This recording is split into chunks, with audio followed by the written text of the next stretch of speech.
Good afternoon, Kentucky. Meteorologist Dillon Gaudet here with a live look at the Kentucky Horse Park on our Bluegrass Pace Care Sky View. Again, overcast skies earlier this morning at 9 a.m. If you're watching Good Day Kentucky, we had a little bit of break in the clouds, basically right over us here in Lexington, but that's filled back up and will likely stay cloudy through the rest of your day today. Here's a look at some of those gusty winds from yesterday. Thank you to RJ and Ross for sending in this photo of trampoline overturned on the fence line. And we saw that in many areas and even saw destructive wind damage with barns being damaged, fence lines, trees toppling over thanks to the strong wind gusts that we saw yesterday. Here's a look at the peak wind gust. Frankfurt, at a mesonet site there, 71 miles per hour. Frankfurt at the airport, 69 miles per hour here in Lexington. At the airport, 65. Just very gusty winds out there. Most of those winds were severe thunderstorm gust strength. So if we were dealing with storms, they would have had severe thunderstorm warnings. That's why we upgraded to that high wind warning in the afternoon hours. Temperatures out there right now, mid to upper 40s, but much colder than they were this time yesterday because that front had not passed yet, and we're around 20 to 25 degrees colder. Max HG radar and satellite showing that cloud cover locally and around the region, kind of here to stay for your day today before it dissipates tonight. Winds are much calmer. This time they're out of the north and the west. That's why we're dealing with those cooler temperatures. Here's a look at futurecast through the rest of your afternoon. Maybe a couple breaks in the clouds. Temperatures reaching the mid to upper 40s, few low 50s out there. By the time Saturday morning rolls around, still expecting a chilly start to the day into the 20s. Good news is we'll be a little cooler, but more sunshine tomorrow.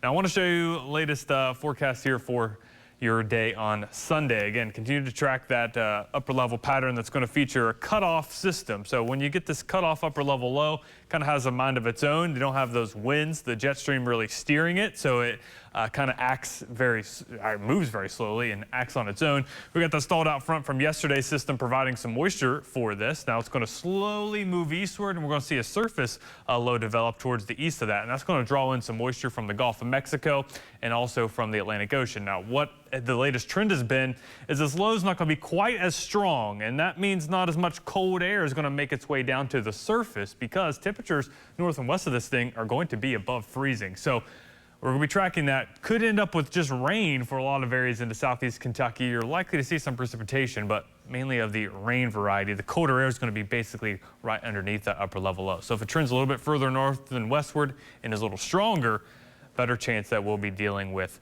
snow showers there into southeast Kentucky. So pay close attention to that forecast. We've been having basically changes every model run. So Chief Meteorologist T.G. Shuck will have another update later on this afternoon right here on ABC 36.